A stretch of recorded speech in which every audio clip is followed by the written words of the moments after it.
Hi guys, welcome to our channel Telugu audio stories with Maithri. నా ఛానల్ని ఎవరైనా ఫస్ట్ టైం చూస్తున్నట్టయితే తప్పకుండా లైక్ చేయండి, షేర్ చేయండి అండ్ సబ్స్క్రైబ్ చేసుకోండి.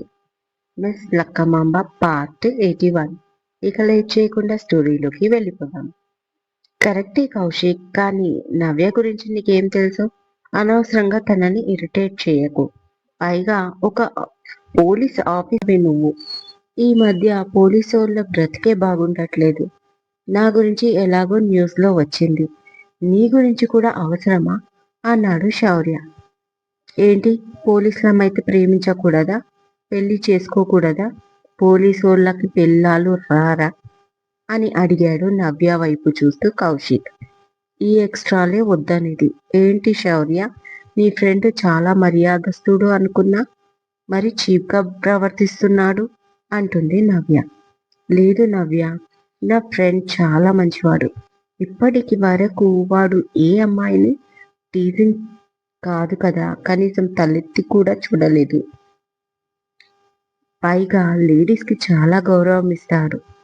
కానీ అని శౌర్య అనగానే పొంగిపోయాడు కౌశిక్.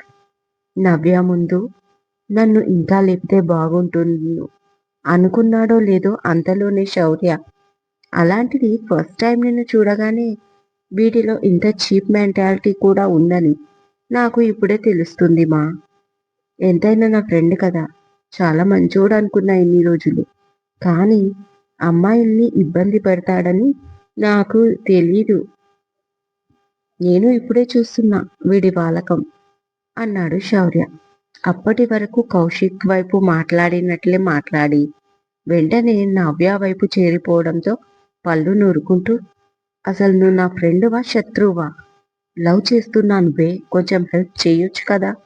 పోనీ హెల్ప్ చేయకపోగా పెంట పెంట చేస్తున్నావు అన్నాడు కోపంగా కౌశిక్. మరి నువ్వు లవ్ చేస్తే సరిపోతుందా? నవ్య కూడా ఇష్టపడాలి కదా నిన్ను అని శౌర్య అనగానే నవ్య నవ్వుతూ శౌర్యకి హైఫై ఇచ్చి, అది మా అన్నయ్య, అలా గడ్డి పెట్టు మీ ఫ్రెండ్కి అంటుంది.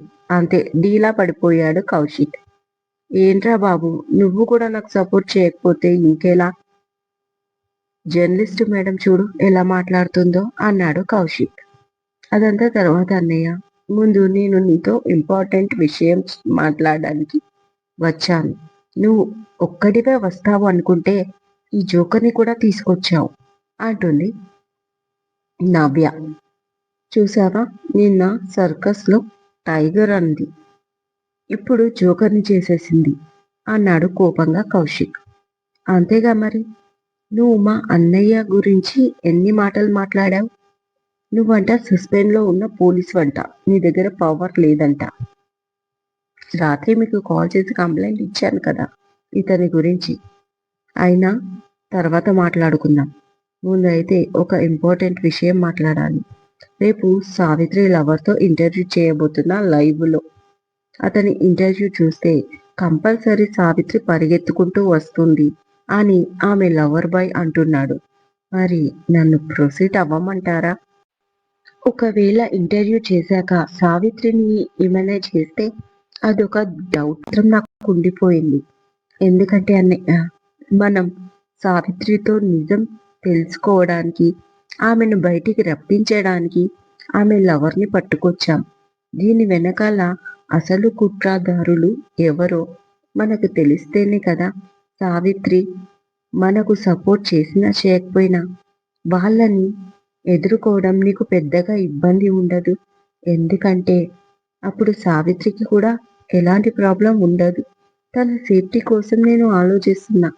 ఎందుకంటే ఈ ప్రపంచంలో వాళ్ళవి అబద్ధాల్ని నిజం చేస్తూ దాన్ని ఆసరాగా చేసుకొని బ్రతుకుతున్న చిన్న చూపు బతుకులన్నయ్య వాళ్ళవి. ఏదో బ్రతకడానికి తప్పులు చేస్తూ ఉంటారు. దొంగ సాక్ష్యాలని, దొంగతనాలని, బ్లాక్ టికెట్లు అని ఇలా ఏవేవో చిన్న తప్పులతో బ్రతికేస్తుంటారు. అలా అని నేను సావిత్రి లాంటికి సపోర్ట్ చేయడం లేదు. అండ్ సేమ్ టైం ఇదంతా చేసి కూడా వాళ్ళు కోట్లు సంపాదిస్తున్నారా, దేశాలు దాటుతున్నారా? అదే లేదు. ఎక్కడ వేసిన గొంగడి అక్కడే అన్నట్లుగా ఉంటాయి వాళ్ళ బతుకులు. అవే అద్దె కొంపలు, రోగం వస్తే అవే గవర్నమెంట్ హాస్పిటల్స్, ఇంకా అవసరాల కోసం మళ్ళీ అవే దొంగతనాలు. ఇంతకు మించి వేరే ఉండదు వాళ్ళ బతుకులు. ఇలాంటి వాళ్ళని యూజ్ చేసుకున్న వాళ్ళు మాత్రం వీళ్ళ అవసరం తీరగానే ఎంతో కొంత ఇచ్చి వదిలించుకుంటారు. తర్వాత వాళ్ళ బతుకులు ఏమైనా వాళ్ళు పట్టించుకోరు. అందుకే వీళ్ళకు కనువు విప్పు కలిగేలా కౌన్సిలింగ్ ఇచ్చి మంచి మార్గంలో వెళ్ళడానికి మాత్రం మన వంతు ప్రయత్నం చెయ్యాలి అంటుంది నవ్య. నవ్య తనొక జర్నలిస్ట్, న్యూస్ రీడర్ కాదు. ఒక సమాజ సేవకురాలు కూడా. అలాగే తను ఒక అనాథ. చిన్నప్పుడు తన తండ్రి వదిలేస్తే ఆడపిల్ల అని ఎవరో దయతో తనని అనాథాశ్రమంలో చేర్పించారు. అప్పుడు ఆమె వయసు 12 సంవత్సరాలు.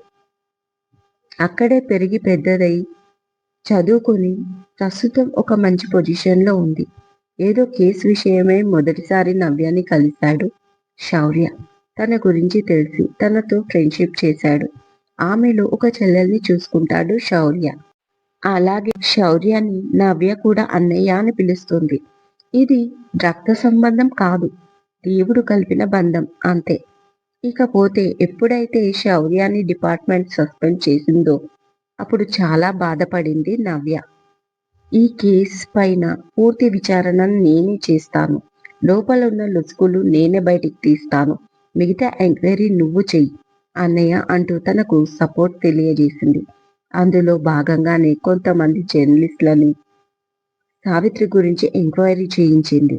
అలా అలా సావిత్రి గురించి కొత్త కొత్త విషయాలు తెలుస్తూ ఇప్పుడు ఆమె లవర్ దొరికేశాడు నవ్య చేతికి.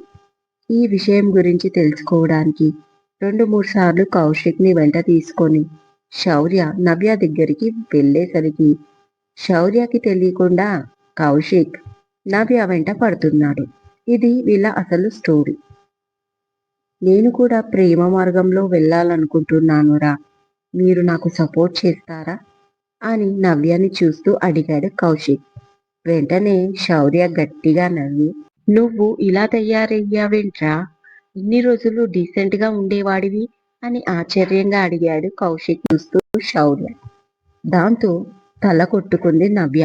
ఆ తర్వాత ముగ్గురు కాసేపు సీరియస్‌గా ఈ విషయం గురించి డీప్‌గా చర్చించి ఒక నిర్ణయానికి వచ్చారు. ఇప్పుడు ఎలక్షన్ టైంలో నన్నేం చేయమంటావు కాశీ?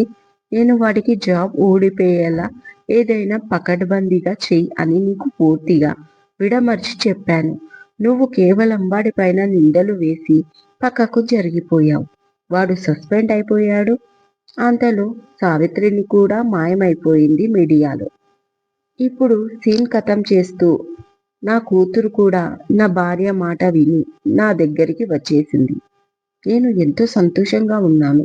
ఎల్లుండి నా కూతురికి పెళ్లి చూపులు. ఈ టైంలో లేని టెన్షన్స్ నాకు పెట్టకు కాశీ. అన్నీ సవ్యంగా జరిగి నా కూతురి పెళ్లి ఒప్పుకుంటే ఇక నాకంటే సంతోషించేవాడు ఈ లోకంలో ఎవడూ ఉండడు అన్నాడు రామకృష్ణ. అది కరెక్టే అన్నా. ఏం చేసినా పాప కోసమే చేశావు. ఒప్పుకుంటా. కానీ ఇప్పుడు సావిత్రి అని కాశీ అనగానే ఇక సావిత్రికి ఎంతో కొంత ఇచ్చేసి ఈ డ్రామాకి ఇక్కడికి ఆపించు. లేదంటే ఎక్కడికైనా పంపించు ఆమెని. ఎంత కావాలన్నా నేను ఇచ్చుకోవడానికి రెడీ. నాకు కావాల్సింది నాకు జరిగిందిరా కాశీ. ఇక పెళ్లి వరకు ఉందనుకో నాకు టెన్షన్. కానీ పాప ఇంటికి వచ్చింది అదే 10,000. నీ మేలు ఎప్పుడూ మర్చిపోలేను సరేనా? అన్నాడు రామకృష్ణ. సరే అన్నా. నీ సంతోషమే నా సంతోషం. దానికి మేలు అది ఇది అని పేరు పెట్టకు.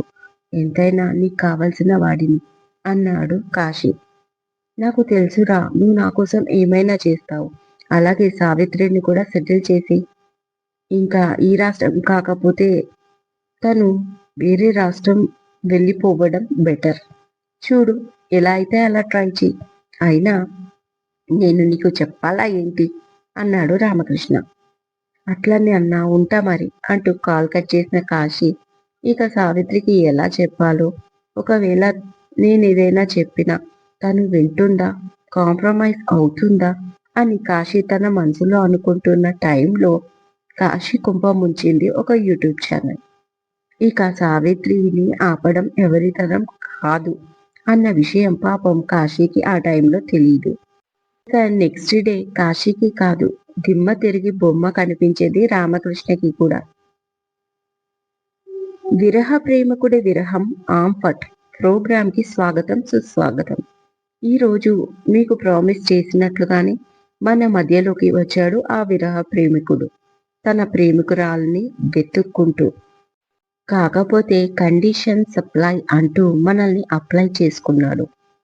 అతని మనసులో ఉన్న చిన్న విన్నపానికి TV66 కూడా ఓకే అనేసింది. ఇక అతను వేడుకున్న విన్నపం విషయానికి వస్తే, ఈ విరహ ప్రేమికుడు తన ప్రేమ నిజమయ్యే వరకు మన మధ్యలో ఉన్నా కూడా తన ఫేస్ మాత్రం ఎవరికీ చూపించను అంటున్నాడు.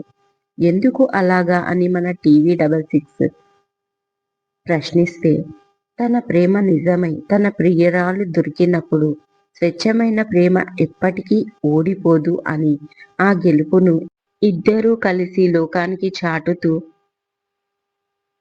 తమ ప్రేమ చెప్పుకోవడంతో పాటు అప్పుడే ముఖం కూడా చూపిస్తా అన్నాడు.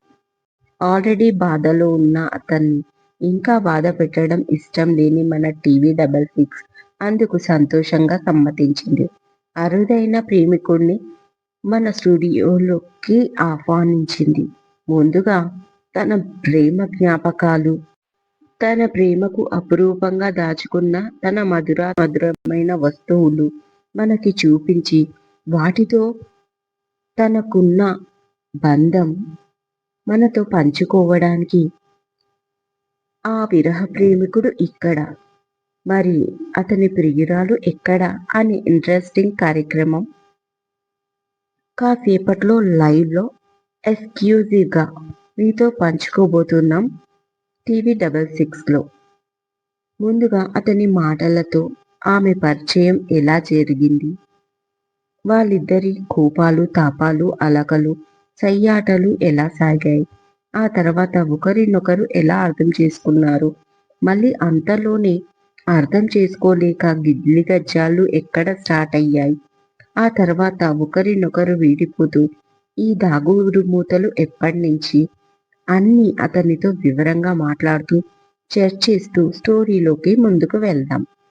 అప్పటి వరకు స్మాల్ కమర్షియల్ బ్రేక్ అంటూ కెమెరా ఆఫ్ అవ్వగానే పక్కకు జరిగింది న్యూస్ రీడర్ నవ్య. అబ్బా, ఈ టీవీ వాళ్ళు ఎప్పుడు బ్రేక్ ఇస్తారో తెలీదు. అయినా ఒక చిన్న విషయాన్ని కూడా సింపుల్ గా పోయేదాన్ని పట్టుకొని చింపి చాటంత చేసి చాపను చేసి పరిచి పడుకోబెట్టేస్తారా అన్నాడు పక్కనున్న వ్యక్తితో కౌశిక్. ఎక్స్ట్రాల్ చేయకు, ఇతనేనా నువ్వు తీసుకొచ్చిన పర్సన్ అని అడిగింది నవ్య కౌశిక్ ని సీరియస్ గా చూస్తూ. మీరు ఇంటర్వ్యూ చేసే వ్యక్తి ఎవరో కూడా మీకు తెలియకున్నా అంత బాగా ప్రమోట్ చేస్తున్నారా మీ ఛానల్లో? What a dedication! ప్రొఫెషనల్ పట్ల మీకున్న అంకిత భావానికి నా దండాల్ అన్నాడు కౌశిక్ నవ్యాని టీస్ చేస్తూ.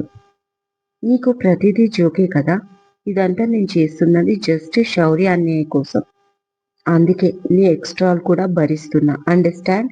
అండ్ నీ నేమేంటి అని ఆ పర్సన్ని అడిగింది.